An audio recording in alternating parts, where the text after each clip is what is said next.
Salut à tous. Aujourd'hui, on va s'attaquer à une de ces questions qui ont l'air toutes bêtes, mais qui en réalité cachent une histoire absolument fascinante. Une petite exploration inspirée par une source qui adore les infos qui peuvent sembler inutiles, mais qui sont, comme ils disent si bien, rigoureusement indispensables pour vraiment piger le génie de la nature. Allez, on y va. La question, la voilà. Pourquoi les cactus ont des épines? Spontanément, on a tous la même réponse en tête. Bah, c'est pour se défendre. Et c'est pas faux. Mais c'est juste le tout début de l'histoire. La vérité, c'est que c'est une saga incroyable d'adaptation et de survie. Pour vraiment comprendre le secret des épines, il faut d'abord savoir une chose capitale. Une épine, ce n'est pas du tout ce qu'on croit. En fait, à l'origine, c'est une feuille. Une feuille complètement métamorphosée. Pour comprendre ça, il faut se mettre dans l'ambiance. Imaginez le désert, le soleil qui cogne, une chaleur à crever, et chaque goutte d'eau est un trésor absolu. Pour une plante, c'est simple, c'est l'enfer sur Terre. La règle numéro 1, la seule qui compte, ne jamais, au grand jamais, gaspiller l'eau. Et c'est là qu'est le problème. Une feuille normale, toute large, toute plate, c'est une vraie passoire. Elle perd une quantité folle d'eau par transpiration. Dans le désert, c'est du suicide. Alors, l'évolution a une idée de génie. Réduire cette feuille à sa plus simple expression, l'épine. Surface minimale, et hop, on stoppe net l'évaporation. Voilà tout le compromis. L'épine, c'est donc une feuille qui a fait un sacrifice. Elle a renoncé à son job de panneau solaire pour se concentrer sur une mission bien plus critique, la survie. Elle est devenue un outil de conservation de l'eau ultra performant. Ok, question logique. Si les feuilles, qui sont censées être les usines à énergie de la plante, sont devenues des piquants, comment le cactus fait pour manger? Là encore, la nature a trouvé une parade juste brillante. Et là voilà cette parade. La fonction a tout simplement déménagé. C'est la tige elle-même qui a pris le relais. Elle est devenue épaisse, charnue et toute verte parce qu'elle est bourrée de chlorophylle. En gros, le cactus est devenu une sorte de feuille-tige géante, optimisée à la fois pour stocker l'eau et capter l'énergie. Mais attendez, l'histoire ne s'arrête pas là. Une fois que cette transformation a eu lieu, l'épine est devenue bien plus qu'une simple feuille rabougrie. C'est devenu un véritable couteau suisse de la survie.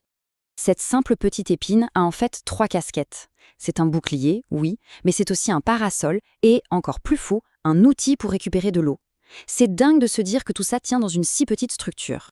Bon, revenons à notre première idée, la défense, et elle est absolument vitale. Il faut voir le cactus comme une gourde remplie d'eau posée au milieu du désert. Sans son armure d'épines, il se ferait dévorer en quelques secondes par le premier animal assoiffé qui passe. C'est une forteresse, ni plus ni moins. Deuxième fonction, plus subtile, la protection solaire.